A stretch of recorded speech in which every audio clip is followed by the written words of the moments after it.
ঈদ তো অনেক আগেই শেষ হয়ে গেছে, কিন্তু ঈদের ব্লগগুলো এখনও দেওয়া বাকি আছে। ভাবলাম সবগুলো আপনাদের সাথে শেয়ার করে ফেলি। ফ্ল্যাশব্যাক। সো হ্যালো এভরিওয়ান, আসসালামু আলাইকুম। সবাই কেমন আছেন? আশা করছি সবাই অনেক ভালো আছেন। তো এই তো এটা ছিল চাঁদ রাতের ভিডিও। আর চাঁদ রাতে আমার হাজব্যান্ড গিয়েছিল আমার শ্বশুরবাড়িতে। আর এই তো আমার শাশুড়ি আমার হাজব্যান্ডের জন্য ইফতারি তৈরি করছে। তো যেহেতু তারা পুরান ঢাকায় থাকে আর আমরা মিরপুরে থাকি, তো আমার হাজব্যান্ড কিছু শপিং করেছিল তার বাবা মার জন্য, সেগুলো নিয়ে গিয়েছিল। তো আস্তে আস্তে মোটামুটি রাত হয়ে গেছে। আর যেহেতু চাঁদ রাত আর সারা রাতই সব কিছু খোলা থাকবে, তো অনেক রাত হয়েছে, যদিও 12:15টার মতো বাজে। তো ওই সময় তারা বাপ ছেলে মিলে সেলুনে গেল, আর সেলুনে গিয়ে তারা চুল টুল কাটলো। আর ফাইনালি এটা ছিল ঈদের দিন। যেহেতু চাঁদ রাতটা আমি সারা রাত জেগে আল্লাহ পাকের ইবাদত করি, সেটাও না কি করে। আর এটা ছিল ফজরের ওয়াক্ত, মানে আমার ছেলে নামাজ পড়তে গিয়েছিল। তো ওই সময়টা আমি কিছু শ্যুট নিয়েছি। আর ঈদের দিনের সকালটা সত্যি একটু অন্যরকম ছিল। আর এই তো মাইকে কিন্তু বলছে ঈদ মোবারক, ঈদ মোবারক।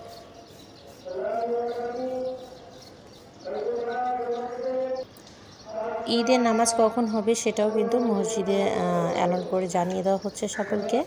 তো এটা ছিল ঈদের দিন। আর এই যে আমার ছেলে হাঁটতে হাঁটতে আসতেছে, ও খুব খুশি। আসলে ছোট বাচ্চা মানুষ কষ্ট করে 30টা রোজা সম্পূর্ণ রেখেছে। আর ঈদ তো আসলে এরকমই, ঈদ আমাদের জন্য অনেক আনন্দের একটা দিন। তো এই তো সকালে গোসল টোসল করে বাপ ছেলে মিলে রেডি হয়ে গেছে, তারা এখন ঈদের নামাজ পড়তে যাবে। আর এইটা ছিল আমার ছেলের ঈদের পাঞ্জাবি।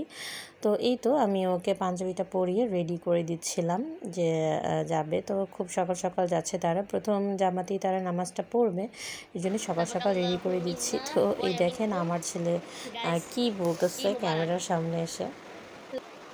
মাঠে যাব, আজকে অনেক মানুষ থাকবে, ওখানে ইমাম সাহেব থাকবে, এখানে নামাজ পড়ানো যাবে, এনে ঈদের সালাত আদায় করব। কিছু কও? কি বলবো? ঈদ মোবারক বলো। ঈদ মোবারক বলো। আল্লাহু মিন্না ওয়া মিনকুম। সবাইকে ঈদ উল ফিতরের শুভেচ্ছা। আমরা আজকে ঈদের সালাত আদায় করতে যাব ইনশাআল্লাহ। ইনশাআল্লাহ। তো এই তো এখন তারা নামাজে যাবে। তো মোটামুটি তাদের সব কিছু রেডি হওয়া শেষ।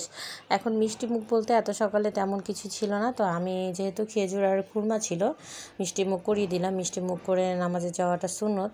তো এই তো তারা বাপ ছেলে মিলে খেজুর খেতে খেতেই এখন তারা চলে যাচ্ছে নামাজে। আর এখন মোটামুটি সকাল প্রায় 7টার মতো বাজে, এই টাইমে তারা চলে যাচ্ছে। আর এখানে আরও অনেক মানুষও যাচ্ছে নামাজে, আমাদের আশেপাশের ফ্ল্যাটে যারা ছিল। তো ফাইনালি তারা নামাজে চলে গেল। আর এই তো আমি রান্না বান্না শুরু করে দিয়েছি। আমি যতটুকু যা পেরেছি তাই রান্না করেছি, যেহেতু ঈদের দিন আর সবাই সবার বাসায় যাবে, কিছু না কিছু তো খাবে। তো আমি সেমাই রান্না করিনি, আমি আজকে একটু ভিন্ন ধরনের রান্না করেছিলাম। আমি এখানে রান্না করেছিলাম গুড়ের পায়েস। যেহেতু ঈদের দিন সেমাইটা আসলে সবাই খাবে, আর মিষ্টি মুখ বলতেই যে সেমাই তা তো আর না। তো এই জন্য আমি পায়েসটা রান্না করেছিলাম। আর ট্রাস্ট মি, এই পায়েসটা খেতে এত মজার ছিল, খুবই খুবই মজার ছিল।